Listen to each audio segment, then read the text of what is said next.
नमस्कार दोस्तों, स्वागत है आपका वीके पीसीएस एकेडमी में। जैसे कि हमारी टेस्ट सीरीज चल रही थी यूपी आर ओ के लिए। टेस्ट हमने 23 कवर कर लिए, कंप्लीट कर लिए थे और 24 में हम पार्ट 1 भी कंप्लीट कर लिया था, जिसमें हमने देखे थे 1 से 70 क्वेश्चन तक। और सेकंड पार्ट में जो होंगे वो होंगे 71 क्वेश्चन से स्टार्ट करेंगे और जो 140 पर ख़त्म होंगे। ठीक है। और जिसमें हम देख रहे थे राज्य व्यवस्था यानी कि पॉलिटी के क्वेश्चन। ठीक है, चलिए शुरू करते हैं। आपकी हिंदी की टेस्ट सीरीज भी स्टार्ट हो गई है, तो हिंदी वाला जो टेस्ट है वो आप लगाइए वो। और जो डेली यूट्यूब पर क्वेश्चन डाले जाते हैं 5 क्वेश्चन, आप वहाँ से उनको कवर करिए। क्योंकि 5 क्वेश्चन यदि आप डेली लगाएंगे वहाँ से, तो महीने के हिसाब से जितना टाइम बचा है, 27 तारीख को आपका पेपर है, तो उस हिसाब से 5-5 से भी देखेंगे तो वो कम से कम अभी सोचिए कि 1 महीने से लगभग 2-3 महीने हो गए क्वेश्चन डालते हुए। आप उनका आंसर लगाइए 5 क्वेश्चनों का, देखिए क्या स्कोर आता है और आप यहाँ से टेस्ट सीरीज के क्वेश्चन भी कवर करिए। चलिए शुरू करते हैं।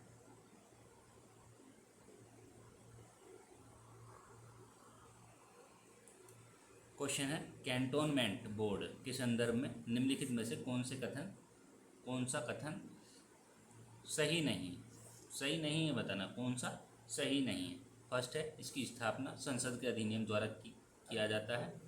नियंत्रण, इसका जो नियंत्रण है रक्षा मंत्रालय के अधीन, नियंत्रण किसका, रक्षा मंत्रालय के अधीन होता है। बोर्डों के सदस्यों द्वारा कार्यकारी अधिकारी की नियुक्ति की जाती है। ऑप्शन है केवल 3, 1 और 2, 1 2 3 और 2 3। कमेंट करेंगे, बताएंगे कौन सा इसमें सही होगा।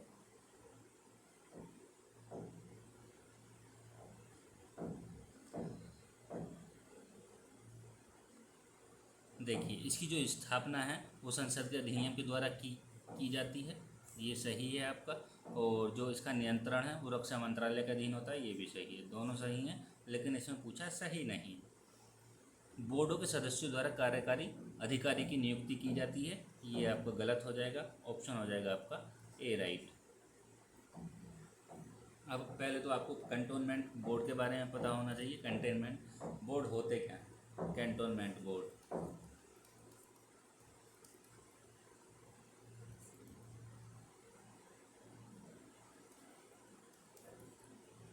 क्या होते हैं? कैंटोनमेंट बोर्ड क्या होते हैं यदि देखा जाए, जिन क्षेत्रों में सेना रहती है, जिन क्षेत्रों में सेना रहती है वहाँ के स्थानीय मामलों का प्रबंध, वहाँ के स्थानीय मामलों का प्रबंध करने के लिए इनकी स्थापना की जाती है। प्रबंध करने के लिए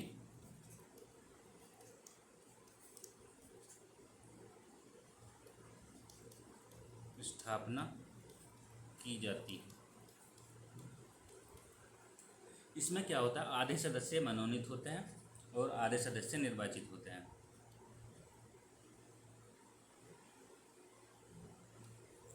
आधे सदस्य मनोनीत और आधे जो होते हैं,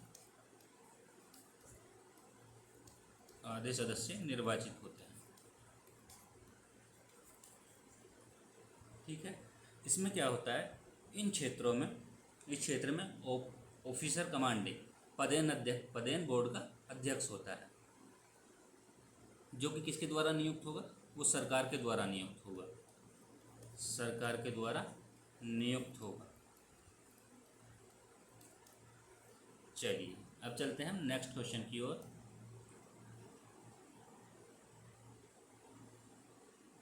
क्वेश्चन है,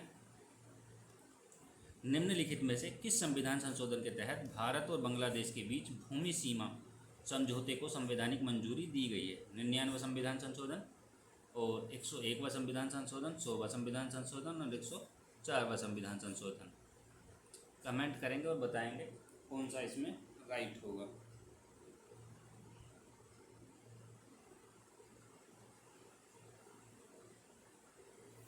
बांग्लादेश के बीच भूमि समझौते को संवैधानिक मंजूरी दी गई है।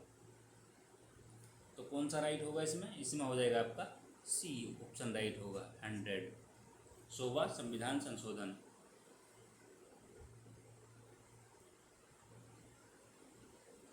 चलिए देखते हैं 99वां संविधान संशोधन क्या कहता है। भारत में न्यायपालिका की स्वतंत्रता, भारत में न्यायपालिका की स्वतंत्रता और न्यायाधीशों की नियुक्ति से संबंधित था। भारत के न्यायपालिका की स्वतंत्रता से और न्यायाधीशों की नियुक्ति से संबंधित था। यदि बात करते हैं हम ये कब हुआ था, ये हुआ था आपका 2004 में हुआ था 99वां संविधान संशोधन। यदि बात करते हैं हम 102 की, ये कब हुआ था? ये हुआ था 2018 में हुआ था। ये किससे संबंधित था? ये जो राष्ट्रीय पिछड़ा वर्ग आयोग है उसको संवैधानिक दर्जा प्रदान करता है, 102 में था। यदि हम बात करें 104 में किया था जो कि 2020 में हुआ था। जो 2020 में हुआ था ये किससे संबंधित था? ये था लोकसभा और राज्य विधानसभा में SC ST के लिए आरक्षित सीटों से था। चलिए इसमें क्या किया गया था? 10 वर्ष की अवधि के लिए बढ़ा दिया गया था। चलिए नेक्स्ट देखते हैं। क्वेश्चन है संसद के सत्रों के संदर्भ में निम्नलिखित में से कौन सा या कौन से सही है या है। फर्स्ट है इसमें सामान्यतः एक वर्ष में 3 अधिवेशन होते हैं।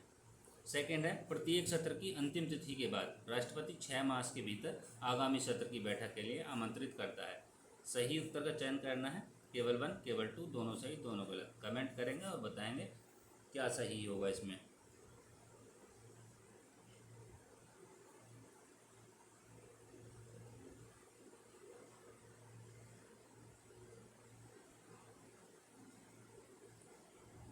इसमें होगा आपका दोनों सही हो जाएंगे क्योंकि एक वर्ष में 3 अधिवेशन होते हैं, ठीक है। और अंतिम तिथि के बाद राष्ट्रपति 6 मास के भीतर बैठक को आमंत्रित करता है। ऑप्शन हो जाएगा आपका सी राइट।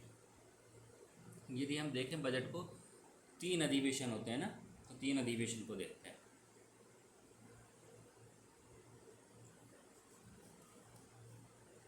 संसद के अधिवेशन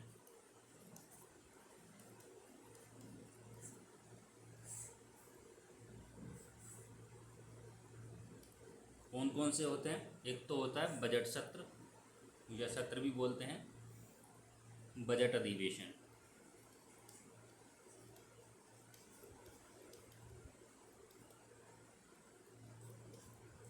और कौन सा होता है? वर्षाकालीन अधिवेशन।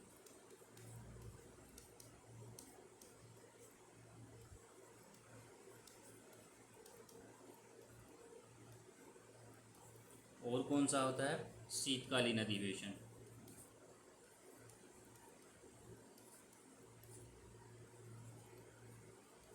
शीतकालीन अधिवेशन। पहला हो गया बजट, दूसरा हो गया वर्षाकालीन, तीसरा हो गया शीतकालीन। ये कब शुरू होता है? इसका जो टाइमिंग है वो क्या है? फरवरी से मई है, फरवरी से मई के बीच। लेकिन 1 फरवरी को ही आ जाता है लगभग, ठीक है। यहाँ से आपके बजट से क्वेश्चन आते हैं तो आप बजट भी देख लीजिएगा एक बार। चलिए अब बात करते हैं हम वर्षाकालीन अधिवेशन की। ये जो होता है जुलाई से सितंबर के मध्य होता है, जुलाई से सितंबर के मध्य होता है। शीतकालीन की बात करें ये नवंबर से दिसंबर के बीच होता है, नवंबर से दिसंबर के बीच पूछा जा सकता है। चलिए नेक्स्ट क्वेश्चन की ओर चलते हैं।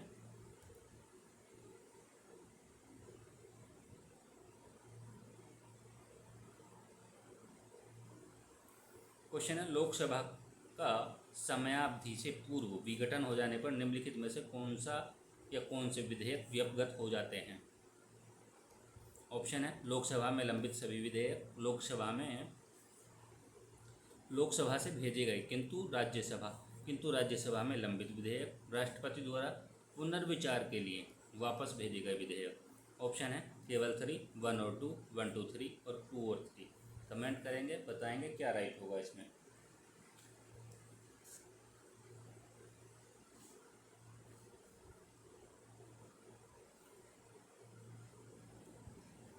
इसमें लोकसभा में लंबित विधेयक सही है, और लोकसभा में भेजे गए किंतु राज्यसभा में लंबित विधेयक भी ठीक है, लेकिन राष्ट्रपति द्वारा जो निर्वाचित भेजे गए विधेयक हैं वो इसमें नहीं होगा।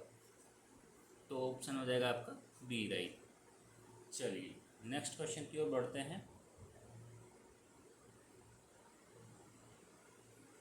क्वेश्चन है स्वतंत्रता के संदर्भ में निम्नलिखित कथनों पर विचार कीजिए। फर्स्ट है स्वतंत्रता का अर्थ किसी भी व्यक्ति की आत्म अभिव्यक्ति की योग्यता का विस्तार करना है। स्वतंत्रता वह स्थिति है जिसमें लोग अपनी रचनात्मक और योग्यताओं का विकास करते हैं। सही बताना है 1 और 2, दोनों में से कोई नहीं, केवल 1 केवल 2। कमेंट करेंगे, बताएंगे क्या राइट होगा।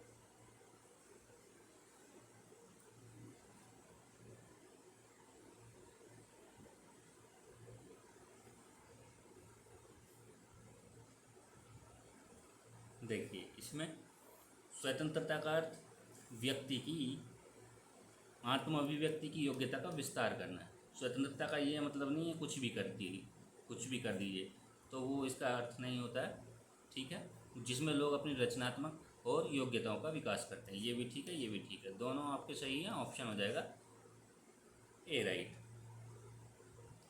ऐसा नहीं होता कुछ भी करने का लाइसेंस मिल गया है स्वतंत्रता में, ठीक। चलिए नेक्स्ट क्वेश्चन की ओर बढ़ते हैं। क्वेश्चन है हानि सिद्धांत के संदर्भ में निम्नलिखित कथनों पर विचार कीजिए। इस सिद्धांत को जॉन स्टुअर्ट मिल ने अपने निबंध ऑन लिबर्टी में प्रस्तुत किया था। इस सिद्धांत के तहत सभ्य समाज के किसी भी सदस्य की इच्छा के खिलाफ शक्ति के औचित्यपूर्ण प्रयोग का एकमात्र उद्देश्य किसी अन्य को हानि से बचाना हो सकता है। सही जवाब बताना है। ऑप्शन है दोनों सही, दोनों गलत, केवल 1 केवल 2। कमेंट करेंगे, बताएंगे कौन सा इसमें सही होगा।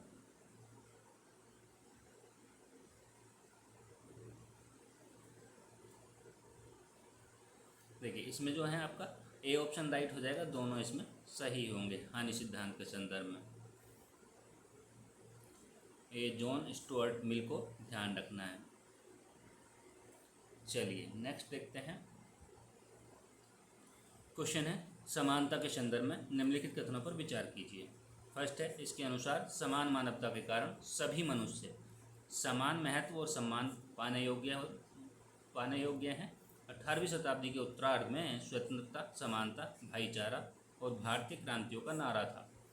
सही बताना है। दोनों सही, दोनों गलत, केवल 1 केवल 2। कमेंट करेंगे और बताएंगे क्या सही होगा इसमें।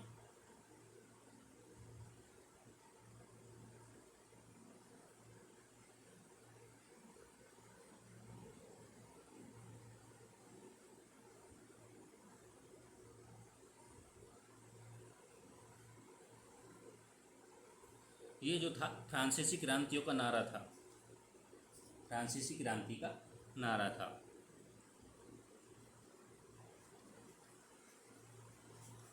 फ्रांसीसी क्रांति, इसमें आपका दूसरा गलत हो जाएगा। ऑप्शन हो जाएगा आपका ए राइट, तो सी राइट होगा इसमें, केवल 1। चलिए आगे बढ़ते हैं। क्वेश्चन है न्याय के संदर्भ में निम्नलिखित कथनों पर विचार कीजिए। न्याय में बहुत से लोगों की सामाजिक, आर्थिक और राजनीतिक भलाई निहित तो रहती है। सरकार को जनता की भलाई की सुनिश्चितता में हर व्यक्ति को उसका वाजिब हिस्सा देना शामिल है। सही ऑप्शन बताना है। ऑप्शन दोनों सही, दोनों गलत, केवल 1 केवल 2। कमेंट करेंगे और बताएंगे क्या सही होगा इसमें।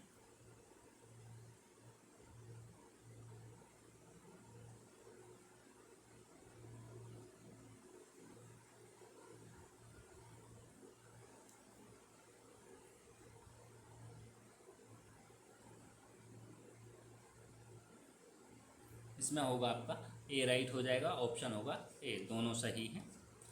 जो प्रस्तावना में न्याय की बात की गई है, तो न्याय कितने प्रकार के न्याय की बात की गई है? तो 3 प्रकार के न्याय की बात की गई है। सामाजिक, यदि पूछा जाता है कितने प्रकार के, जो कि पूछा गया है, ठीक है। सामाजिक और आर्थिक और राजनीतिक, 3 न्याय की बात की गई है, इन तीनों को ध्यान रखना है। 3 न्याय की बात की गई है। यदि पूछा जाए कितने कितनी स्वतंत्रताओं की बात की गई है, विचार और अभिव्यक्ति की स्वतंत्रता, विश्वास की, धर्म की, उपासना की, इस तरीके से तो 5 स्वतंत्रता की बात की गई है। जैसे कि समानता हुआ,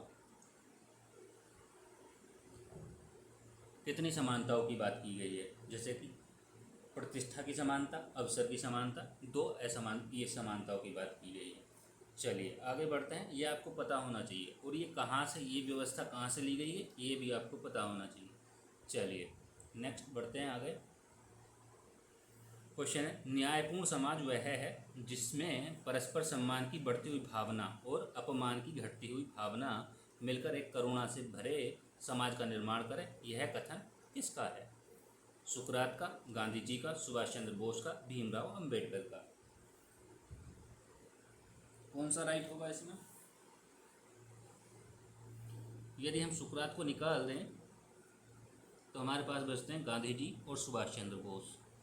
इसमें हो जाएगा आपका ऑप्शन डी राइट होगा, भीमराव अंबेडकर। चलिए नेक्स्ट देखते हैं। क्वेश्चन है, अधिकार के संदर्भ में निम्नलिखित कथनों पर विचार कीजिए। यह उन बातों का घोतक है जिन्हें लोग सम्मान और गरिमा का जीवन बसर करने के लिए महत्वपूर्ण और आवश्यक समझते हैं। वर्ष 1978 के मेनका गांधी बनाम भारत संघ मामले में सर्वोच्च न्यायालय ने अनुच्छेद 21 गरिमा में जीवन जीने का अधिकार को शामिल किया था। ऑप्शन वही होंगे, सही पूछा गया है तो दोनों सही, दोनों गलत, केवल 1 केवल 2। कमेंट करेंगे और बताएंगे क्या सही होगा इसमें।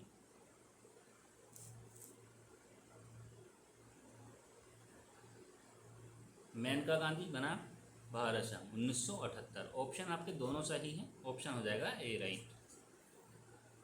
चलिए नेक्स्ट देखते हैं। क्वेश्चन है, नागरिकता के संदर्भ में निम्नलिखित कथनों पर विचार कीजिए। यह सिर्फ राज्य सत्ता और उसके सदस्यों के बीच के संबंधों का निरूपण नहीं बल्कि उससे अधिक होता है। इसमें नागरिकों के एक दूसरे के प्रति, समाज के प्रति निश्चित दायित्व शामिल है। कौन सा सही है? सही है या है? दोनों में से कोई नहीं, केवल 1 केवल 2। कमेंट करेंगे और बताएंगे क्या सही होगा इसमें।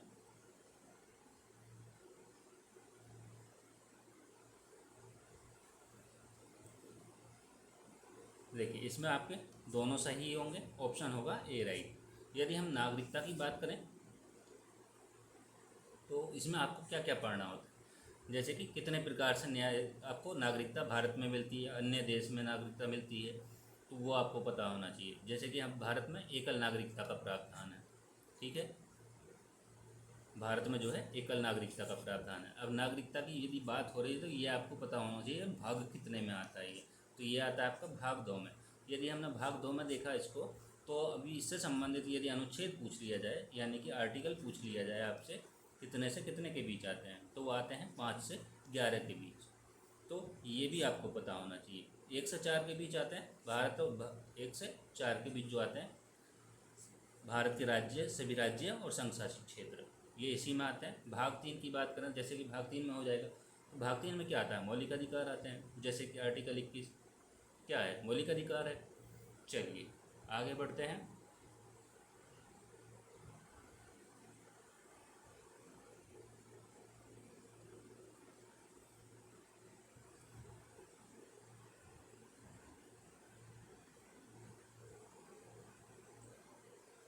क्वेश्चन है, अनुच्छेद 3 के सामने दिया नागरिकता के अधिकारों का बना रहे। 10 में दिया है आपका वर्तमान राज्य क्षेत्रों के सीमाओं या नामों में परिवर्तन। और यदि 13 की बात करें तो धर्म के आवाद के रूप में मानने और प्रचार करने की स्वतंत्रता।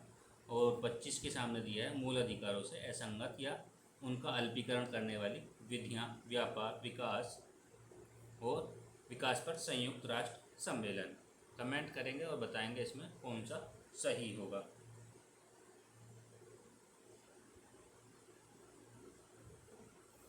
यदि आप पिछली बात को देखें, पिछले क्वेश्चन के हिसाब से देखें जो हमने बताया, तो आर्टिकल 3 किस में आएगा? राज्य क्षेत्र वाले में आएगा। यदि हम राज्य क्षेत्र वाले में जाएंगे तो किस में जाएंगे? वर्तमान राज्य क्षेत्र के सीमाओं या नामों में परिवर्तन। तो ये आएगा आपका ए का 2 हो जाएगा। यदि बात करेंगे हम इसकी आर्टिकल 10 की, तो हमने नागरिकता में क्या बात की थी? नागरिकता में किससे संबंधित? नागरिकता से ना, 5 से 11, तो ये किस में आ जाएगा? ए में आ जाएगा। यदि बात करें हम 25 की, धर्म को आबाद और मान्य प्रचार प्रसार करने की स्वतंत्रता, किस में आएगी?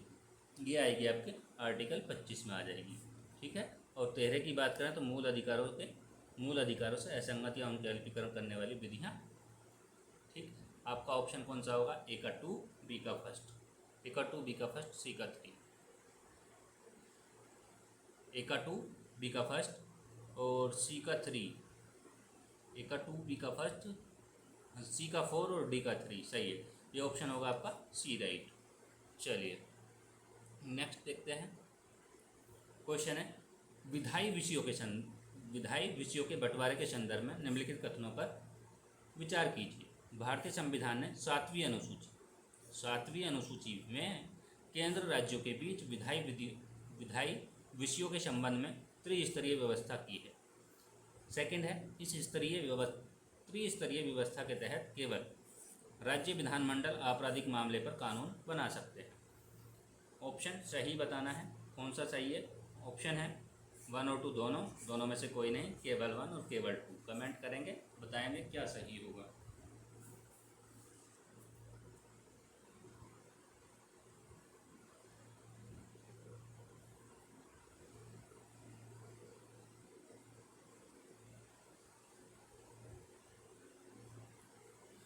देखिए 7वीं अनुसूची जो है केंद्र राज्यों के बीच विधायी विषयों के संबंध में त्रिस्तरीय व्यवस्था है, सही है। और त्रिस्तरीय व्यवस्था के तहत केवल राज्य विधानमंडल के आपराधिक मामले केवल नहीं है, अन्य मामलों को लेकर भी कानून बना सकते हैं। तो ऑप्शन ये आपका गलत हो जाएगा। ऑप्शन होगा आपका सी, राइट। चलिए आगे बढ़ते हैं।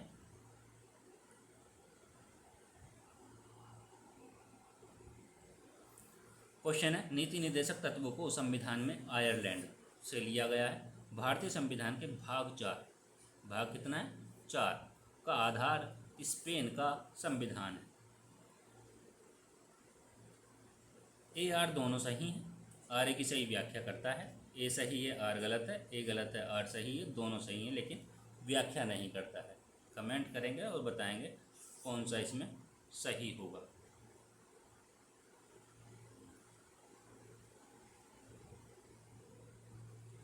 देखिए नीति निर्देशक तत्व कहाँ से लिए गए हैं? नीति निर्देशक तत्व आयरलैंड से लिए गए हैं।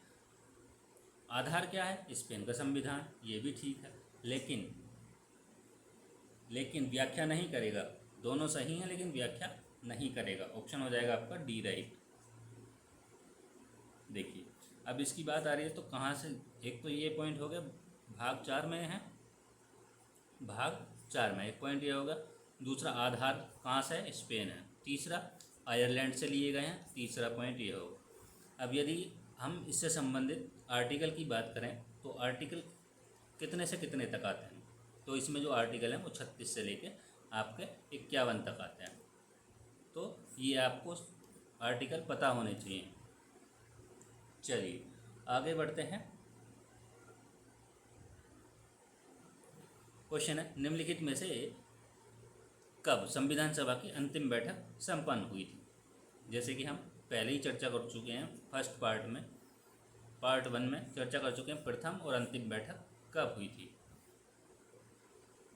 तो ऑप्शन है 26 जनवरी 1950, 22 जुलाई 1949, 24 जनवरी 1950, 26 नवंबर 1949।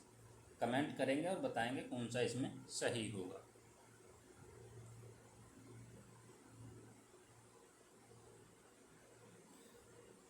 इसमें होगा आपका ऑप्शन सी, राइट हो जाएगा। 24 जनवरी 1950 को हुई थी अंतिम बैठक।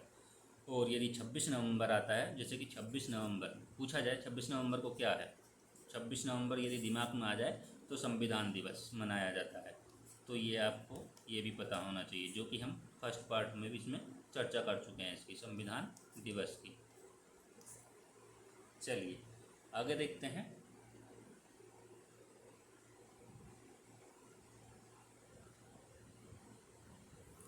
क्वेश्चन है राज्यों का निर्माण। राज्यों का निर्माण और वर्तमान राज्यों के क्षेत्रों, सीमाओं और नामों में परिवर्तन के संदर्भ में निम्नलिखित कथनों पर विचार कीजिए। फर्स्ट है, इससे संबंधित विधेयक राष्ट्रपति की सिफारिश के बिना पुनर्स्थापित नहीं किया जाएगा। सेकंड है, राज्य जो मत व्यक्त करता है उसे स्वीकार करना संसद के राज्य के लिए अनिवार्य नहीं है। सही बताना है। ऑप्शन है दोनों सही, दोनों गलत, केवल 1 केवल 2। कमेंट करेंगे और बताएंगे क्या सही होगा इसमें।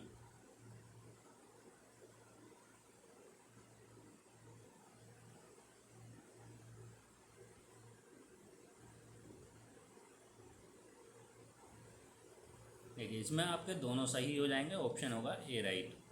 और जो हमने इससे संबंधित अनुच्छेद की बात की थी अभी पीछे, नामों में परिवर्तन, सीमाओं में परिवर्तन, ये है आर्टिकल 3 में दिया गया है, तो ध्यान रखेंगे। चलिए आगे बढ़ते हैं। क्वेश्चन है भारतीय संविधान के अनुच्छेद कितना 51 किसकी बात हो रही है? डीपीएसपी की। के संदर्भ में निम्नलिखित में से कौन सा या कौन से सही हैं? अंतर्राष्ट्रीय शांति सुरक्षा को बढ़ावा देना, अंतर्राष्ट्रीय विवादों के मध्यस्थता द्वारा निपटारे के लिए प्रोत्साहन देना। सही उत्तर का चयन करना है। ऑप्शन है दोनों सही, दोनों गलत, केवल 1 केवल 2। कमेंट करेंगे और बताएंगे क्या सही होगा।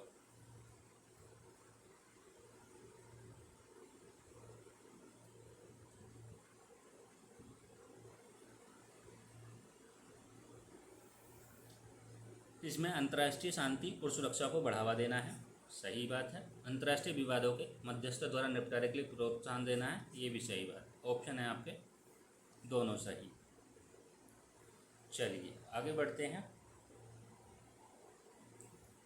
क्वेश्चन है राज्यसभा का विशिष्ट क्षेत्राधिकार के संदर्भ में। किसके विशिष्ट क्षेत्राधिकार? निम्नलिखित पर विचार कीजिए। राज्यों का निर्माण करना, युद्ध की घोषणा करना, राज्य सूची के किसी विषय पर संसद को कानून बनाने के लिए प्राधिकृत करना, संसद को अखिल भारतीय सेवाओं के सृजन के लिए अधिकृत करना।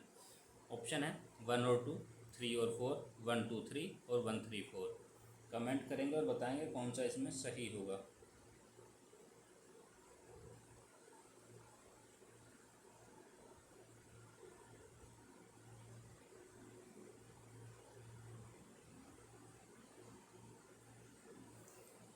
देखिए ये नए राज्यों का निर्माण करना नहीं होगा, युद्ध की घोषणा भी नहीं होगा, तो ऑप्शन हो जाएगा आपका 3 और 4, ऑप्शन होगा बी राइट।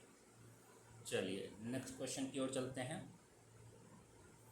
क्वेश्चन है संसदीय शासन प्रणाली की निम्नलिखित में से कौन सी विशेषता नहीं है? शक्तियों का सम्मिश्रण और राजनीतिक एकरूपता, दोहरी सदस्यता, निचले सदन का विघटन। कमेंट करेंगे और बताएंगे क्या सही होगा इसमें।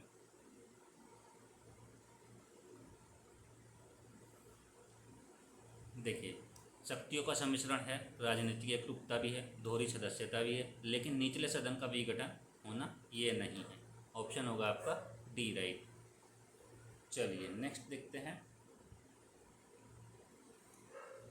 क्वेश्चन है निम्नलिखित में से कौन से संविधान सभा के सलाहकार थे? बी.एन. राव, अंबेडकर, पट्टाभी सीतारामैया, अल्लादी कृष्ण स्वामी अय्यर या आयंग। ऑप्शन बताएंगे कौन सा इसमें सही होगा।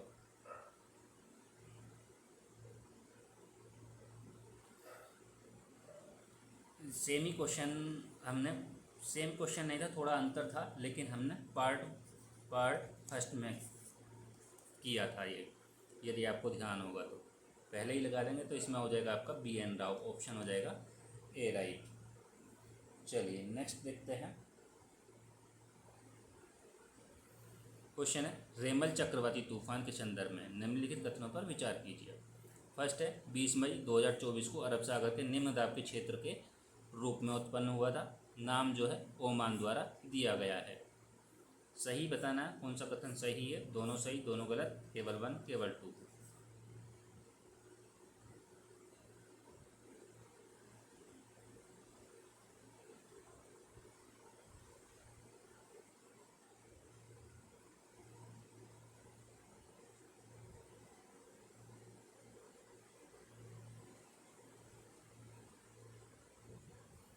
बताइए कौन सा सही होगा।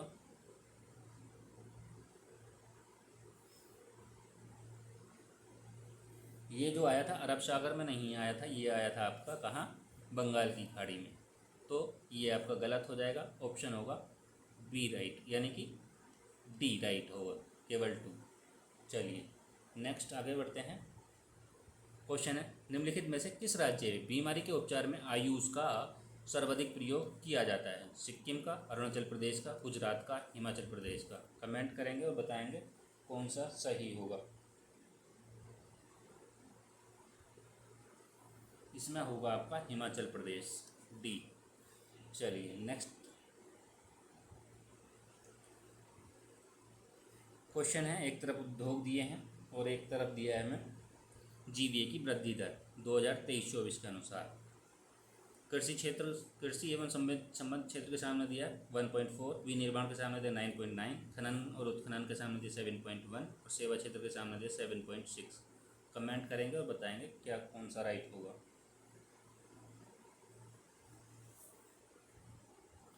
इसमें आपका सारा ही राइट है, ऑप्शन हो जाएगा सी राइट।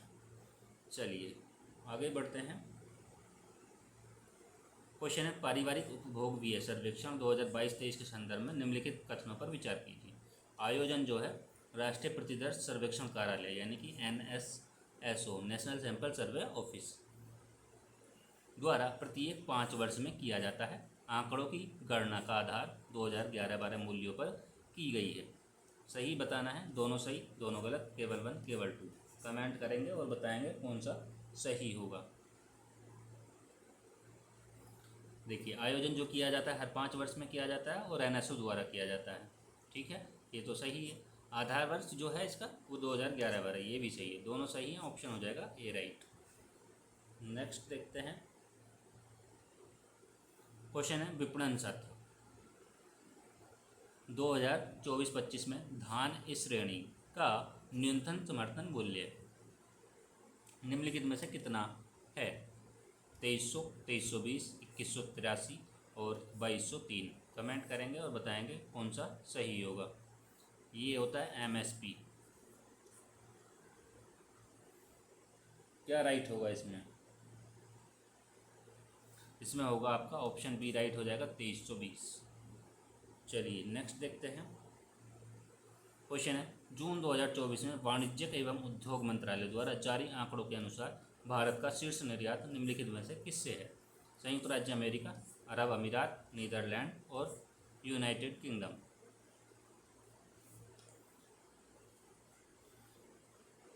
USA, UAE। बताएंगे कौन सा सही होगा इसमें। इसमें होगा आपका USA, ऑप्शन ए राइट हो जाएगा। चलिए नेक्स्ट देखते हैं। क्वेश्चन है, वैश्विक प्रेषण रिपोर्ट के संदर्भ में निम्नलिखित कथनों पर विचार कीजिए। इसे विश्व बैंक समूह द्वारा migration and development brief 40 report के नाम से जारी किया गया है। मैक्सिको, चीन, फिलीपींस, पाकिस्तान शीर्ष प्राप्तकर्ता देश हैं।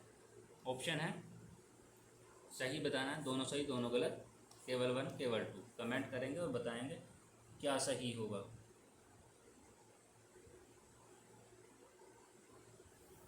सही बात है, विश्व बैंक द्वारा और माइग्रेशन डेवलपमेंट के नाम से जारी किया जाता है और मैक्सिको, चीन, फिलीपींस, पाकिस्तान जो है प्राप्तकर्ता देश हैं, ये भी ठीक है, दोनों सही हैं, ऑप्शन ए। नेक्स्ट देखते हैं। क्वेश्चन है, निम्नलिखित में से किसने पुष्पक पुनर्प्रयोज्य प्रक्षेपण यान को निर्मित किया गया है? DRDO द्वारा, इसरो द्वारा, नासा द्वारा और VSSC द्वारा। कमेंट करेंगे, बताएंगे कौन सा सही होगा।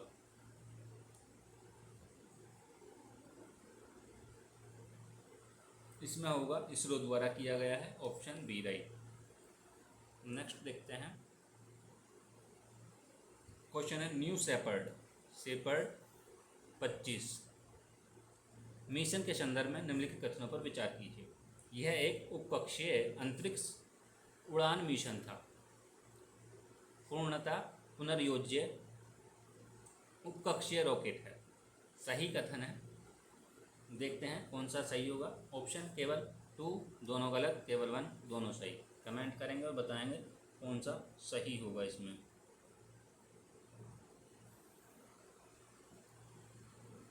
इसमें आपके दोनों सही हैं, ऑप्शन हो जाएगा आपका डी। नेक्स्ट देखते हैं।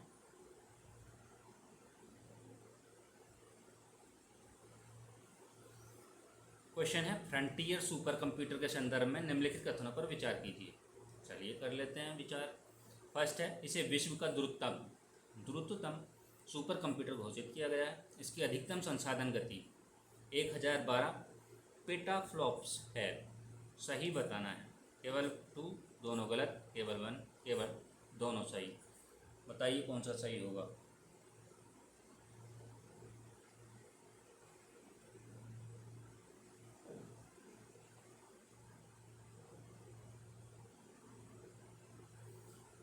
देखिए ये कितनी है, ये 1012 ना, 1012 नहीं है, ये है आपकी, इसकी गति जो है वो है 1206। तो ये आपका गलत हो जाएगा, ऑप्शन होगा आपका सी राइट। चलिए नेक्स्ट आगे बढ़ते हैं। सरकार या आयोग की सिफारिश के संदर्भ में निम्नलिखित में से कौन सा कथन सही। एक स्थायी अंतर्राज्यीय परिषद का गठन होना चाहिए। अखिल भारतीय सेवाओं के संसाधनों को अधिक मजबूत बनाना चाहिए। ऑप्शन है केवल 1 केवल 2 दोनों सही दोनों गलत। कमेंट करेंगे और बताएंगे क्या सही होगा।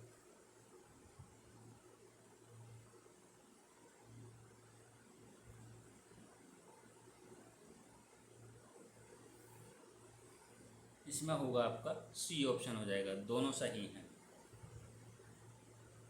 यदि इसकी अंतिम रिपोर्ट की बात की जाए सरकारी आयोग की, तो अंतिम रिपोर्ट जो थी 1987 में पेश की थी।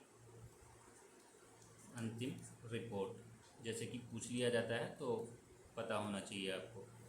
चलिए नेक्स्ट देखते हैं।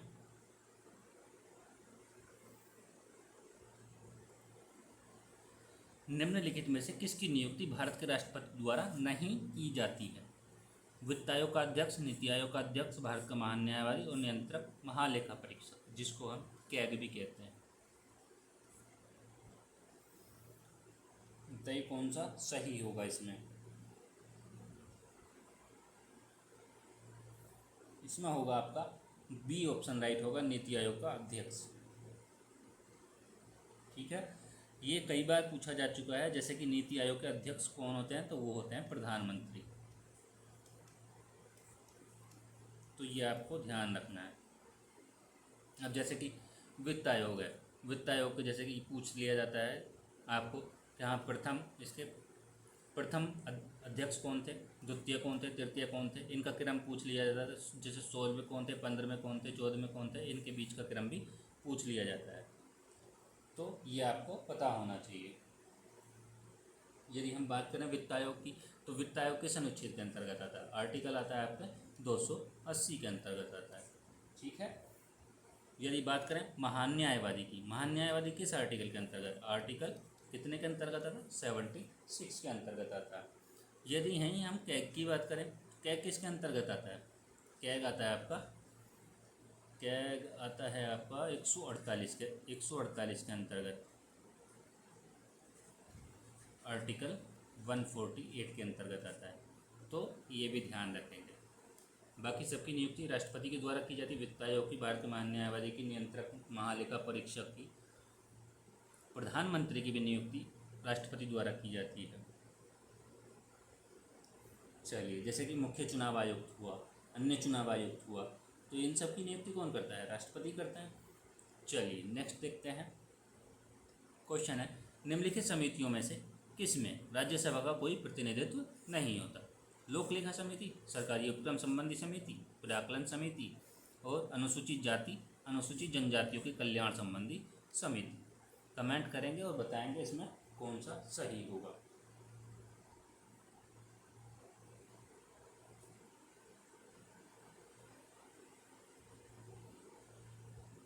इसमें होगा आपका ऑप्शन सी राइट होगा, जिसमें राज्यसभा का कोई प्रतिनिधित्व तो नहीं होता, केवल लोकसभा के सदस्य शामिल होते हैं इसमें। यदि बात करें हम इसकी प्राक्कलन समिति की,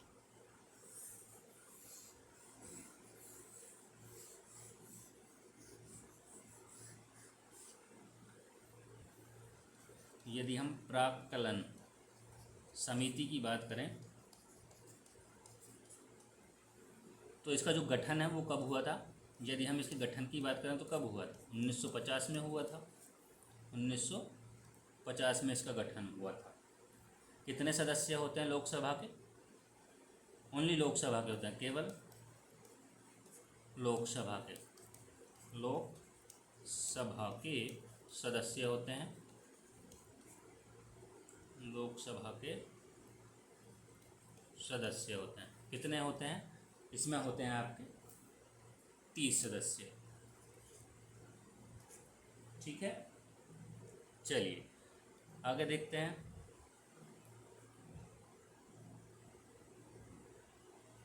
यदि बात करें हम लोक लेखा समिति की, लोक लेखा समिति,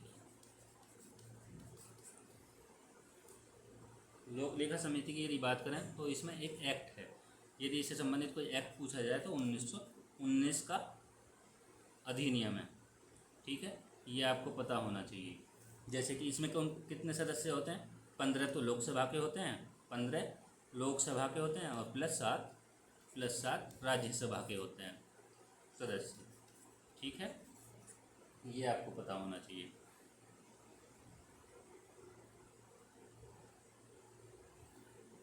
यदि हम बात करें सार्वजनिक उपक्रम संबंधी समिति की, तो ये कब गठित हुई थी, ये गठित हुई थी 1964 में। ये आपको पता होना चाहिए। किस समिति की सिफारिश के आधार पर गठित हुई थी, तो ये हुई थी कृष्णन मेनन समिति की सिफारिश पर गठित हुई थी।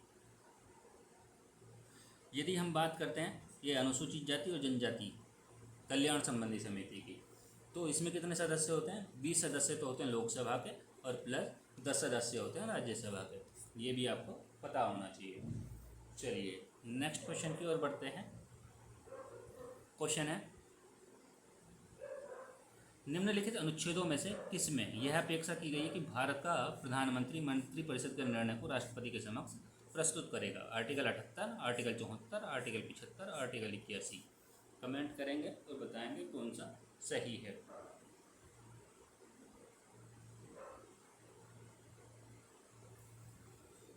ये कहा गया है आपका ए ऑप्शन 78, अनुच्छेद 78 में कहा गया है। ठीक है, यदि बात करें हम 74, यदि हम 74 की बात करते हैं, 74 में क्या दिया गया है, 74 में दिया गया है राष्ट्रपति को सहायता और सलाह देने के लिए, राष्ट्रपति को सहायता और सलाह देने के लिए क्या होगी, एक मंत्रिपरिषद होगी। राष्ट्रपति को सलाह देने के लिए एक मंत्रिपरिषद होगी। ठीक है, यदि हम आर्टिकल बात करते हैं 75, आर्टिकल 75 में क्या दिया गया है, आर्टिकल 75 में दिया गया पीएम की नियुक्ति राष्ट्रपति द्वारा की जाएगी। ठीक है, यदि बात करें हम आर्टिकल 81 की, 81 की बात करते हैं, तो इसमें क्या है, लोकसभा की अधिकतम संख्या कितनी है, 550 दी गई है। तो ये भी आपको पता होना चाहिए। चलिए आगे बढ़ते हैं। क्वेश्चन है, निम्नलिखित में से कौन सा अनुच्छेद यह व्यवस्था देता है कि राज्यपाल अपने पद की शक्तियों के प्रयोग के लिए भारत के किसी भी न्यायालय के प्रति जवाबदेह नहीं होंगे। अनुच्छेद 153, 164, 361 और 363। कमेंट करेंगे और बताएंगे कौन सा इसमें सही होगा।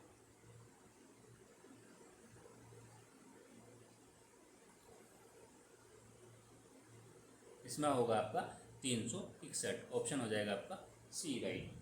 यदि बात करते हैं 153 आर्टिकल की, यदि हम 153 आर्टिकल देखते हैं तो इसमें क्या देखने को मिलता है हमको, इसमें दिया गया है प्रत्येक राज्य के लिए एक राज्यपाल, प्रत्येक राज्य के लिए एक राज्यपाल होगा। ये अनुच्छेद 153 में दिया है।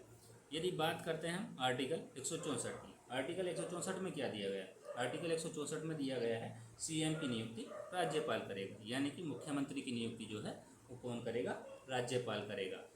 ऑप्शन ये आपका अनुच्छेद 164 में दिया गया है। ठीक है, चलिए आगे बढ़ते हैं।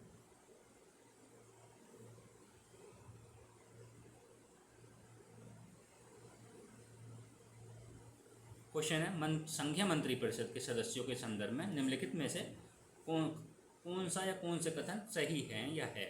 संसद के सदस्यों की कुल संख्या के 15% से अधिक नहीं होनी चाहिए। लोकसभा के सदस्यों की कुल संख्या के 15% से अधिक नहीं होनी चाहिए।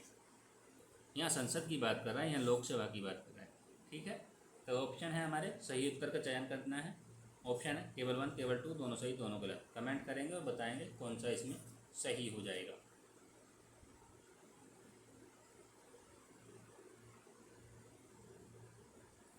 यदि बात करें तो ये आपका गलत है, ऑप्शन हो जाएगा आपका 2, ऑप्शन हो जाएगा बी राइट। चलिए आगे बढ़ते हैं।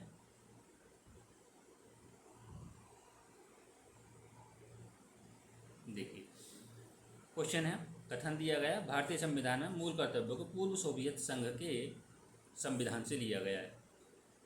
किसी भी लोकतांत्रिक देश के संविधान में नागरिकों के कर्तव्य का उल्लेख नहीं है। ऑप्शन है दोनों सही, व्याख्या नहीं करता है, दोनों सही, व्याख्या करता है। ए सही है, आर गलत है, ए गलत है, आर सही। बताइए कौन सा सही होगा इसमें।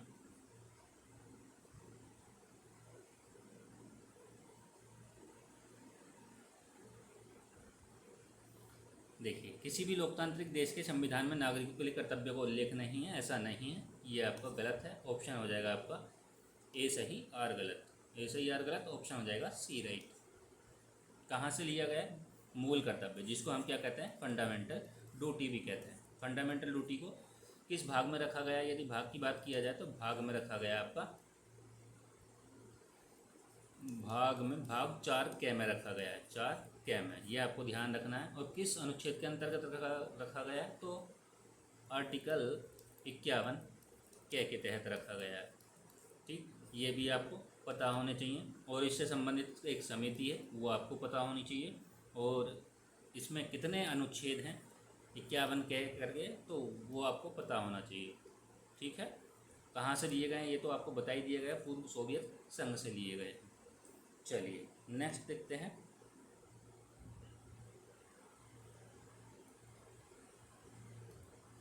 क्वेश्चन है, भारतीय निर्वाचन आयोग के संदर्भ में निम्नलिखित कथनों पर विचार कीजिए। यह संसद, राज्य विधानमंडल और स्थानीय निकाय के चुनावों का संचालन करता है। कौन? Election commission of India. Election commission of India. ठीक, संसद, यह संसद सदस्यों की निरर्हता यानी कि अयोग्यता से संबंधित मामलों पर राज्यपाल को परामर्श देता है। सही बताना है, केवल 1 केवल 2, दोनों सही दोनों गलत। कमेंट करेंगे और बताएंगे कौन सा इसमें सही हो जाएगा।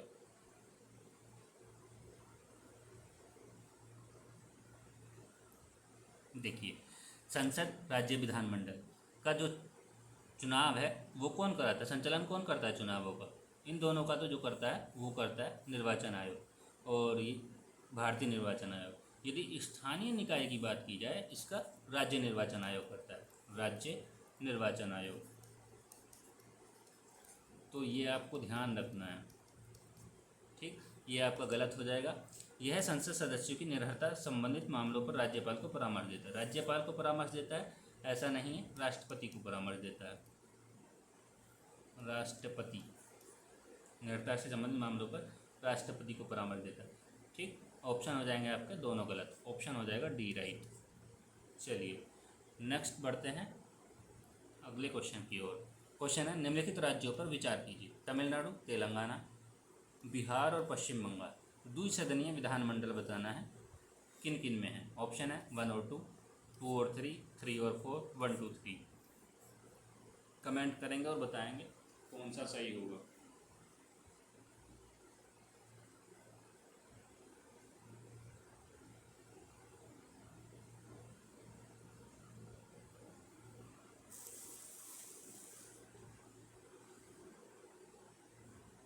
इसमें होगा आपका ऑप्शन बी राइट हो जाएगा, यानी कि 2 और 3, तेलंगाना और बिहार। और कौन कौन से हो सकते हैं? जैसे कि आंध्र प्रदेश हो जाएगा। आंध्र प्रदेश के बाद यदि बात करें तो इसमें यूपी नहीं है, यूपी हो जाएगा, यानी कि उत्तर प्रदेश हो जाएगा। और क्या हो सकता है? महाराष्ट्र भी नहीं है इसमें, तो महाराष्ट्र हो जाएगा। और क्या हो सकता है? 1 2 3 4 5, और कौन सा होगा? एक कर्नाटक हो जाएगा। चलिए नेक्स्ट क्वेश्चन की ओर बढ़ते हैं। क्वेश्चन है, निम्नलिखित में से किसकी अनुशंसा से भारत के सर्वोच्च न्यायालय के क्षेत्राधिकार में वृद्धि की जा सकती है? राष्ट्रपति, लोकसभा, संसद, भारत के मुख्य न्यायाधीश। कमेंट करेंगे, बताएंगे कौन सा सही होगा। सीधी सी बात है, किसमें? अब देखिए, किसकी अनुशंसा पर भारत के सर्वोच्च न्यायालय का क्षेत्राधिकार में वृद्धि की जा सकती है? राष्ट्रपति तो करेगा नहीं, लोकसभा द्वारा भी नहीं होगा, केवल लोकसभा तो नहीं करेगी, और भारत के मुख्य न्यायाधीश भी नहीं, तो ऑप्शन हो जाएगा आपका संसद। इसमें तीन, इसमें लोकसभा भी होता है, इसमें राज्यसभा होता है, और राष्ट्रपति भी होता है। ठीक है, शामिल। चलिए, लेकिन संसद में नहीं बैठता, ये भी ध्यान रखना है। नेक्स्ट क्वेश्चन देखते हैं। संस्थान दिए हैं और अनुच्छेद दिए हैं। अंतर्राज्यीय परिषद के सामने दिया 280, वित्त आयोग के सामने 263, पिछड़ा वर्ग के सामने 148, और भारत का नियंत्रक महालेखा परीक्षक कैग अनुच्छेद 340।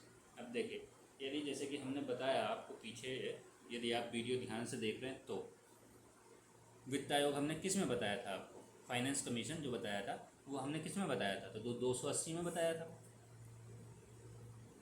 यदि हम बात करें कैग की, हमने कैग भी बताया पिछले क्वेश्चन में, तो कैग की बात करते हैं तो आर्टिकल किस में आ जाएगा? आर्टिकल आ जाएगा आपका 48 में।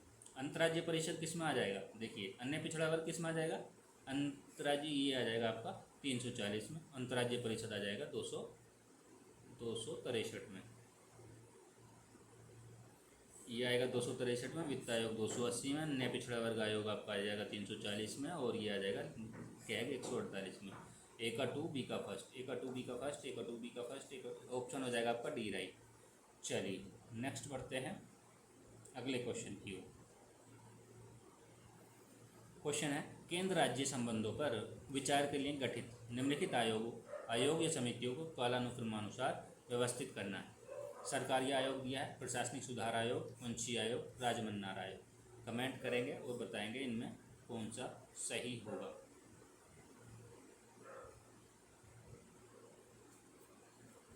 देखिए, सरकारी आयोग कब आया था? सरकारी आयोग की बात करें तो 1983 में आया था, 1983 में आया था। प्रशासनिक सुधार आयोग की बात करें, ये कब आया था? 1966 में। वंशीय आयोग की बात करें 2007 में। राजमन्नार की बात करें 1969 में। तो सबसे पहले कौन आ जाएगा? प्रशासनिक सुधार आयोग। फिर 66 के बाद यदि देखें तो 69, यानी कि सेकेंड और फोर्थ किसमें है? सेकेंड फोर्थ बी में मिल रहा है हमको और डी में मिल रहा है, और बी, डी और ए फर्स्ट, तो आपका ऑप्शन हो जाएगा डी राइट। ठीक है, चलिए आगे बढ़ते हैं। क्वेश्चन है, निंदा प्रस्ताव के संदर्भ में निम्नलिखित कथनों पर विचार कीजिए। लोकसभा में इसे स्वीकारने का कारण बताना अनिवार्य है। इसके लोकसभा में पारित हो जाने पर मंत्रिपरिषद को त्यागपत्र देना पड़ता है। सही बताना है, केवल 1 केवल 2, दोनों सही दोनों गलत। कमेंट करेंगे और बताएंगे क्या सही होगा इसमें।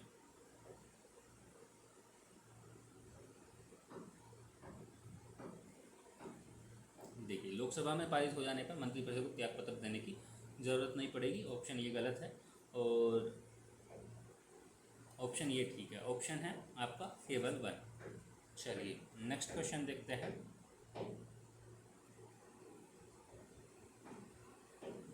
क्वेश्चन है, भारत का सर्वोच्च न्यायालय विश्व के अन्य सर्वोच्च न्यायालय से ज़्यादा शक्तिशाली है। कारण है, भारत का सर्वोच्च न्यायालय संघीय न्यायालय एवं अंतिम अपीलीय न्यायालय के साथ नागरिकों के अधिकारों का गारंटर भी है। ऑप्शन है ए सही, आर गलत, ए गलत, आर सही, दोनों सही सही व्याख्या करता है, दोनों सही सही व्याख्या नहीं करता है। बताइए कौन सा सही होगा।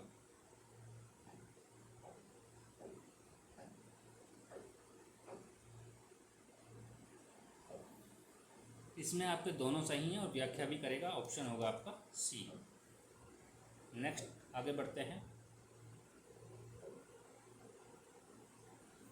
क्वेश्चन है, धन विधेयक के संदर्भ में सही बताना है। भारत की संचित निधि से धन का विनियोग किया जाना, केंद्र सरकार द्वारा उधार लिए गए धन का विनिमय करना। सही उत्तर चुनना है, केवल 1 केवल 2, दोनों सही दोनों गलत। कमेंट करेंगे और बताएंगे कौन सा सही होगा।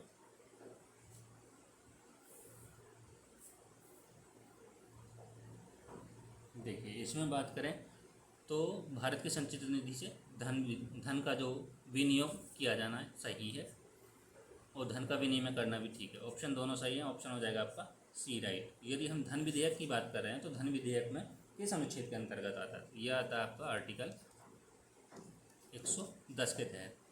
यदि ये आर्टिकल 110 के तहत आता है तो आपको वित्त विधेयक के बारे में बताना है किस अनुच्छेद के अंतर्गत आएगा। चलिए नेक्स्ट देखते हैं। क्वेश्चन है, अनुच्छेद निम्नलिखित कथनों पर विचार कीजिए। अनुच्छेद 113 की बात हो रही है। उसमें प्रावधान की बात की गई है कि भारत की संचित निधि पर जो भारित व्यय पर मतदान नहीं किया जाएगा, और कैग के जो वेतन भत्ते होंगे, पेंशन होगी, भारत की संचित निधि द्वारा संचित निधि पर भारित व्यय है। सही चुनना है, केवल 1 केवल 2, दोनों सही दोनों गलत। बताइए क्या सही होगा।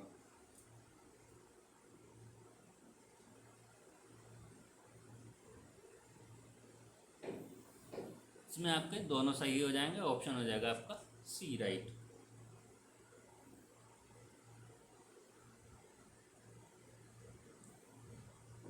नेक्स्ट आगे बढ़ते हैं।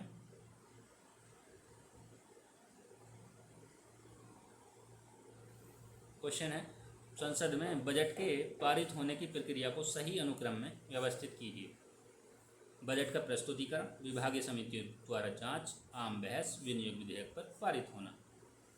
कौन सा सही होगा?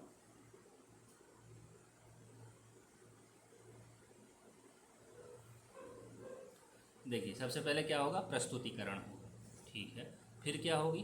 प्रस्तुतिकरण होगा, उसके बाद आम बहस शुरू होगी। यदि आम बहस शुरू होगी फिर तो जांच शुरू होगी, ठीक है। फिर जांच शुरू होगी तो विनियोग विधेयक का पारित होना होगा। तो कौन सा राइट होगा? 1 3 1 3 2 4 1 3 2 4 1 3 2 4 ऑप्शन है आपका बी में। चलिए, यदि बात करते हैं बजट की, बजट जो शब्द है वो संविधान में कहीं नहीं दिया गया है, ठीक है। लेकिन वार्षिक वित्तीय विवरण के संदर्भ में यदि पूछा जाए वार्षिक वित्तीय विवरण किस अनुच्छेद में आता है, तो अनुच्छेद आता है 112 के अंतर्गत, जिसको बजट के नाम से भी जानते हैं, ठीक। चलिए नेक्स्ट आगे बढ़ते हैं।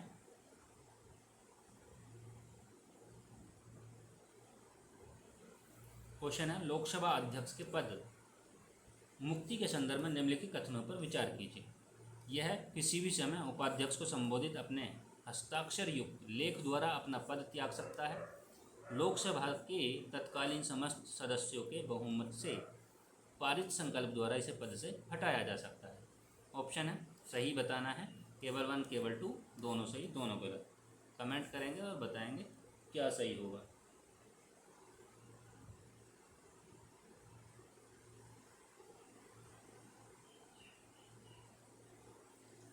इसमें आपके दोनों सही हो जाएंगे लोकसभा अध्यक्ष के संदर्भ में, ऑप्शन सी। नेक्स्ट देखते हैं। क्वेश्चन है, एक तरफ अनुच्छेद दिए हैं और एक तरफ प्रावधान, ये सही ध्यान रखना है जरूर। सही सुमेलित है, सही सुमेलित बताना है। 108 आर्टिकल 108 के सामने दिया दो सदनों की संयुक्त बैठक। 109 के सामने धन विधेयक के संबंध में विशेष प्रक्रिया। 105 के सामने दिया संसद के सदस्यों का विशेषाधिकार। 111 के सामने दिया विधेयकों पर अनुमति। ऑप्शन ये हैं आपके पास में 4 2 1 3। कमेंट करेंगे और बताएंगे कौन सा इसमें सही हो जाएगा। देखिए, संयुक्त बैठक जो है वो 108 में ही दी गई है। 109 यदि धन विधेयक के संबंध में विशेष प्रक्रिया भी दी गई है। संसद के सदस्यों का विशेषाधिकार 105 में, और 111 में आपके विधेयकों पर अनुमति। ऑप्शन हो जाएगा आपका ए। नेक्स्ट देखते हैं। क्वेश्चन है, भारत के संविधान के निम्नलिखित में से किस अनुच्छेद के तहत पंचायतों में महिलाओं के लिए सीटों का आरक्षण का प्रावधान किया गया है? 243 ख, 243 ग, 243 ख और 243 अड़। बताइए कौन सा सही होगा।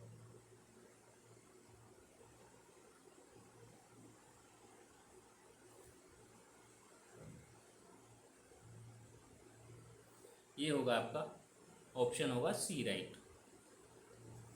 डी। ठीक है। यदि बात करते हैं 243 ख की, यानी कि बी की, तो इसमें क्या दिया गया है, प्रत्येक राज्य ग्राम मध्यवर्ती जिला स्तर पर पंचायतों का गठन दिया गया है।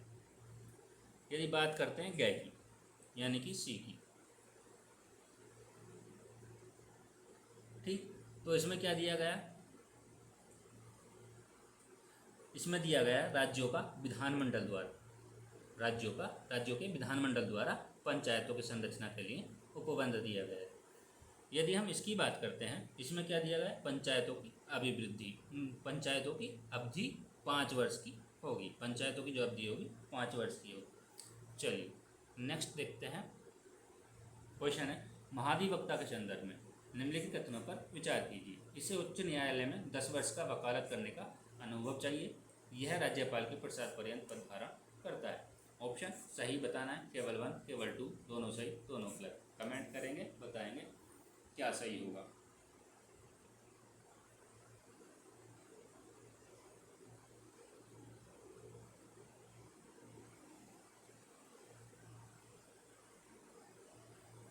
इसमें आपके दोनों ही सही हो जाएंगे, ऑप्शन हो जाएगा सी राइट।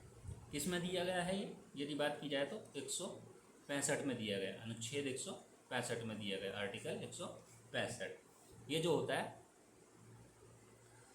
राज्यों का सर्वोच्च कानूनी अधिकारी भी माना जाता है महाधिवक्ता को। और नियुक्ति किसके द्वारा की जाती है, जब प्रसाद पर्यंत पद धारण लोग राज्यपाल के करेगा तो नियुक्ति कौन करेगा, नियुक्ति ये राज्यपाल ही करेगा। ठीक है।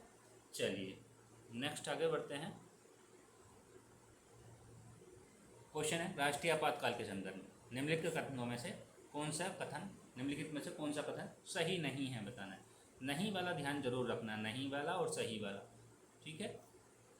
ऑप्शन फर्स्ट है, आपातकाल की घोषणा राष्ट्रपति द्वारा केवल तब की जा सकेगी जब युद्ध, बाह्य आक्रमण और सशस्त्र विद्रोह के कारण भारत या उसके किसी भी भाग की सुरक्षा संकट में हो। संसद को राज्य सूची में वर्णित विषयों पर कानून बनाने का जो अधिकार मिल जाता है। और आपातकाल की उद्घोषणा राज्य विधानमंडल को निलंबित कर देती है। और डी है, आपातकाल की उद्घोषणा एक बार में अधिकतम 6 माह की अवधि के लिए तभी जारी रह सकती है जब उसे संसद के दोनों सदनों द्वारा अनुमोदित कर दिया गया हो। बताइए कौन सा सही होगा।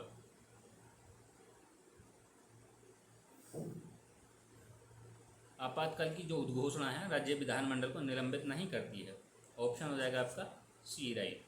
यदि हम इससे संबंधित अनुच्छेद की बात करें, यदि बात करते हैं 3 आपातकाल की, जैसे कि राष्ट्रीय आपातकाल हो गया, पहला राष्ट्रीय आपातकाल, दूसरे की बात करें तो राष्ट्रपति शासन हो जाएगा, तीसरे की बात करें तो वित्तीय आपातकाल हो जाएगा। ये आपको पता होना चाहिए। ये किस में आता है आपका, ये आता है 352 में, और राष्ट्रपति शासन जो आता है ये आता है आपको 356 में, और वित्तीय आपातकाल जो आता है 360 में। अधिकतर क्वेश्चन पूछा जा सकता है, तो संभावना है, तो ध्यान रखेंगे। चलिए नेक्स्ट आगे बढ़ते हैं।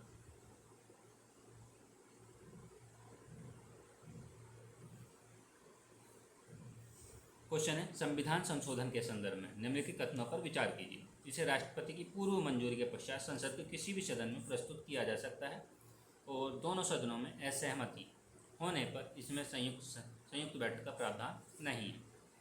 सही उत्तर का चयन करना है, दोनों सही, दोनों गलत, केवल 1, केवल 2। बताइए क्या सही होगा।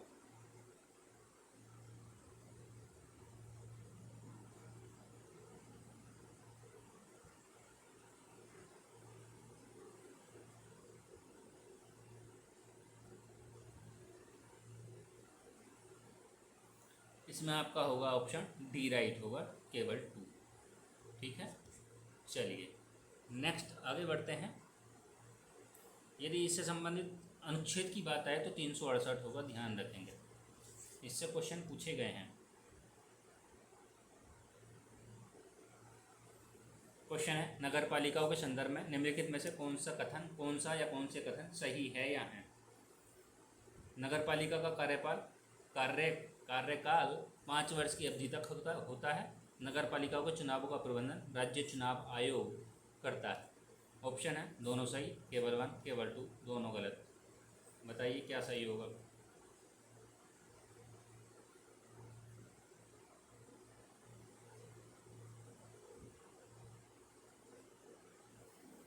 कार्यकाल 5 वर्ष का होता है, सही बात है। नगरपालिका चुनाव का जो प्रबंधन है वो चुनाव आयोग करता, राज्य चुनाव आयोग करता है, ये भी ठीक है, दोनों सही, ऑप्शन ए। नेक्स्ट बढ़ते हैं आगे। सही सुमेलित बताना है, कौन सा सही सुमेलित है। अनुच्छेद दिए हैं और विशेष प्रावधान दिए हैं। देखिए 371 है, यानी कि बी। ये है ए और ये है आपका एफ और ये है आपका एच, ठीक है। तो बी में दिया है असम, ए में दिया है आपका मणिपुर और एफ में दिया है आपका मिजोरम और एच में दिया है आपका अरुणाचल। ऑप्शन है 4 1 2 3। कमेंट करेंगे और बताएंगे क्या राइट होगा।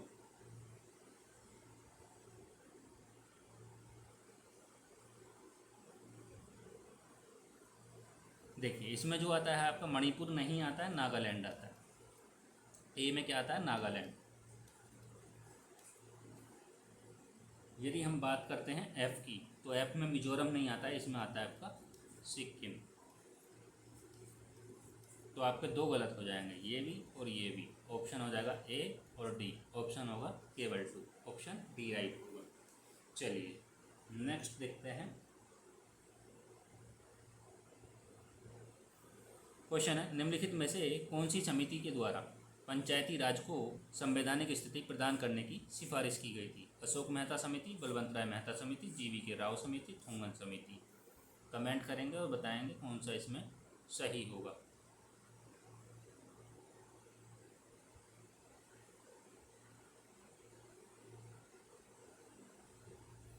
इसमें होगा आपका ऑप्शन डी राइट हो जाएगा, थोंगन समिति।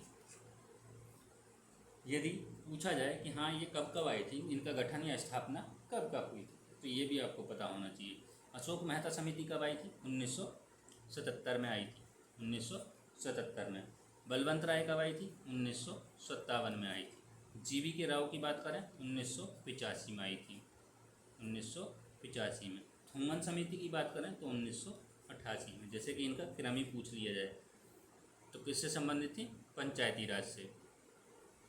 चलिए आगे देखते हैं। क्वेश्चन है, लोक लेखा समिति के संदर्भ में निम्नलिखित में से कौन से कथन सही है या है। सदस्यों का जो कार्यकाल होता है 1 वर्ष का होता है। इसमें किसी केंद्रीय मंत्री को भी सदस्य के रूप में चुना जा सकता है, जो समिति के पदेन अध्यक्ष होगा। सही चुनना है, 1 और 2 दोनों, केवल 1 केवल 2 दोनों गलत। बताइए क्या सही होगा इसमें।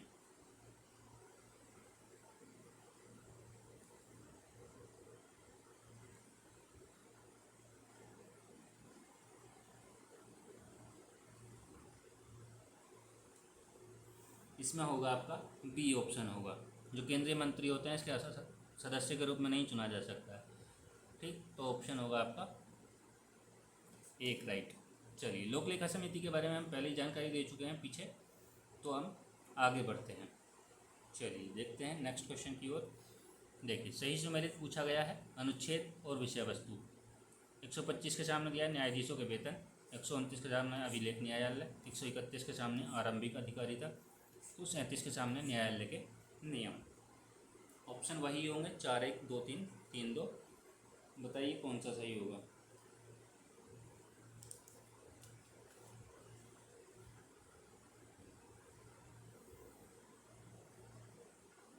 देखिए 137 में क्या है, न्यायिक पुनरावलोकन होगा। क्या होगा इसमें, न्यायिक पुनरावलोकन, ठीक है। यदि बात करें हम न्यायालय के नियम की, तो न्यायालय के नियम किस में आएंगे, ये आएंगे आपका 145 में। ये न्यायिक पुनरावलोकन 137 में। ऑप्शन ये गलत हो जाएगा, ए और बी और सी। ऑप्शन हो जाएगा आपका सी राइट। चलिए नेक्स्ट क्वेश्चन की ओर बढ़ते हैं। क्वेश्चन है, रिट दिए हैं, सुप्रीम कोर्ट और हाई कोर्ट जो रिट जारी करते हैं वो दिए, उत्प्रेषण, प्रतिषेध, अधिकार परीक्षा और बंदे प्रत्यक्षीकरण। इनको सुमेलित करना है, जो कि एक बार पूछा जा चुका है PYQ में, तो आपको पता होना चाहिए। देखिए उत्प्रेषण का मतलब क्या होता है, पूर्णतः सूचित कीजिए। प्रतिषेध का मतलब होता है अधीनस्थ न्यायालय का लेख। अधिकार प्रेक्षक किस अधिकार से, बंदी प्रत्यक्षीकरण शरीर द्वारा प्रस्तुत किया जाए, शरीर द्वारा प्रस्तुत किया जाए। ऑप्शन हो जाएगा आपका सी राइट। चलिए नेक्स्ट देखते हैं।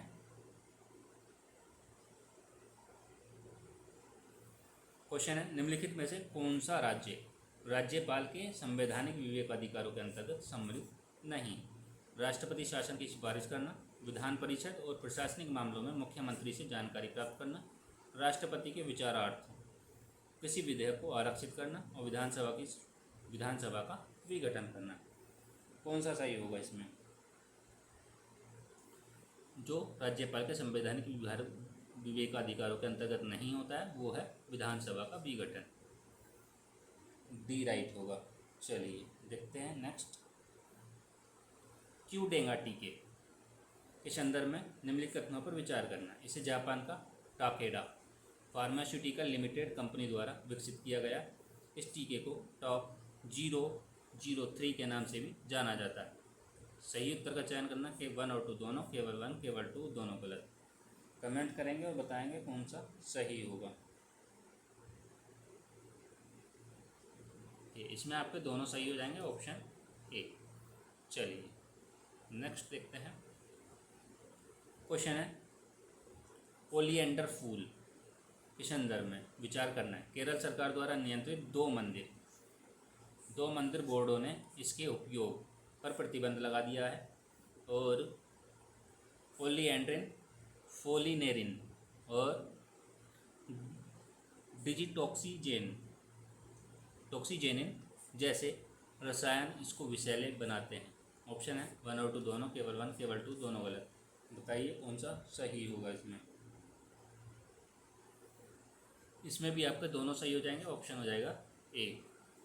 नेक्स्ट बढ़ते हैं आगे। कितने युग्म सही सुमेलित हैं?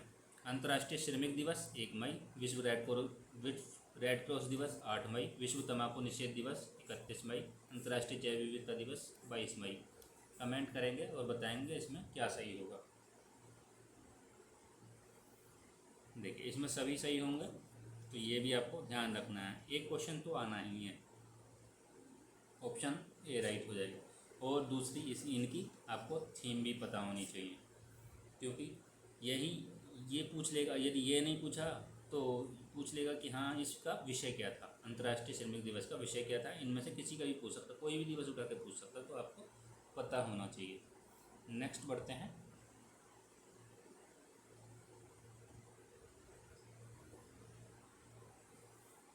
The winners mind set, San Watson, India's trade policy, the 1990 and beyond, Arvind Panagariya, Nehru's first recruit Kallol Bhattacharya और द ब्लैक ऑफर्न एस हुसैन जैदी। कमेंट करेंगे और बताएंगे क्या राइट होगा।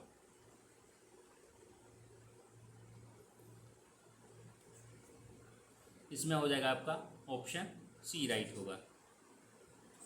ठीक है, चलिए नेक्स्ट बढ़ते हैं आगे। सुल्तान अजलान ट्रॉफी 2024 के संदर्भ में निम्नलिखित कथनों पर विचार करना है। ठीक है, इसका आयोजन अजलान शाह स्टेडियम यानी कि ईपोह कहाँ किया गया? मलेशिया में किया गया। सही है। जापान ने पहली बार इस ट्रॉफी को जीता है। ये भी सही है, दोनों सही हैं, ऑप्शन ए राइट हो जाएगा। चलिए नेक्स्ट बढ़ते हैं आगे। क्वेश्चन है निम्नलिखित में से कौन सा गोल्डन मैन पर्यावरण पुरस्कार 2024 के संदर्भ में सही नहीं? 2024 के संदर्भ में सही नहीं है। ग्रीन नोबेल पुरस्कार भी कहा जाता है, सही है ये तो। यह पुरस्कार पर्यावरण संरक्षण में उत्कृष्ट योगदान के लिए प्रदान किया जाता है, ये भी ठीक है। एशिया क्षेत्र के लिए भारत के आलोक शुक्ला को विजेता, ये भी ठीक है। ये आपके तीनों ठीक है, तो इसमें पूछा गलत, ऑप्शन हो जाएगा आपका डी राइट। यूरोप क्षेत्र के लिए स्पेन के एंड्रिया विडारे को विजेता घोषित किया गया था। चलिए नेक्स्ट आगे बढ़ते हैं। निम्नलिखित में से किसको अंतर्राष्ट्रीय बुकर पुरस्कार 2024 प्रदान किया गया है? तो वो किसको किया गया है? ये किया गया आपका जेनी एर्पेनेबेक। ऑप्शन ए राइट हो जाएगा। क्वेश्चन है, निम्नलिखित में से कौन वर्तमान में ओपेक समूह का सदस्य देश नहीं है? सऊदी अरब, कुवैत, कतर, इराक। तो इसमें हो जाएगा आपका ऑप्शन सी राइट हो जाएगा, कतर नहीं है ओपेक का। आपको ओपेक का मुख्यालय बताना है, ओपेक का मुख्यालय कहाँ है, कमेंट करके। चलिए नेक्स्ट देखते हैं। फाइव आइज अलायंस के संदर्भ में निम्नलिखित में से निम्नलिखित कथनों पर विचार कीजिए। Australia, Canada, New Zealand, United kingdom, America का एक बहुपक्षीय खुफिया साझाकरण नेटवर्क है। सही है। इसमें फाइव आइज देशों की गैर राजनीतिक खुफिया निगरानी, समीक्षा और सुरक्षा संस्थाएं शामिल हैं। ये भी ठीक है, दोनों सही हैं, ऑप्शन ए। चलिए लास्ट क्वेश्चन देखते हैं। क्वेश्चन है, Stockholm International Peace Research Institute यानी कि सिप्री की रिपोर्ट 2024 के अनुसार भारत दुनिया के परमाणु सशस्त्र देशों में कौन से स्थान पर है? तो कौन से स्थान पर है? वो है छठे स्थान पर। ऑप्शन हो जाएगा आपका बी राइट। आज की वीडियो में इतना ही। आशा करता हूँ वीडियो पसंद आई होगी। यदि वीडियो पसंद आई हो तो वीडियो को क्या करना है, लाइक करना है, कमेंट करना है और ज़्यादा से ज़्यादा वीडियो को शेयर करना है और चैनल को सब्सक्राइब करना है। ठीक है, चैनल भी सब्सक्राइब कर लीजिए ताकि आपको नोटिफिकेशन आगे की वीडियो के मिलते रहे। और टेलीग्राम चैनल से जुड़ने के लिए आपको वीडियो के डिस्क्रिप्शन बॉक्स में लिंक मिल जाएगा और आप वहाँ से जुड़ सकते हैं। वहाँ पे अधिकतर आपको अपडेट मिल जाते हैं। ठीक है, आज की वीडियो में इतना ही। मिलते हैं नेक्स्ट टेस्ट में, नेक्स्ट पार्ट 1 के साथ। Thank you.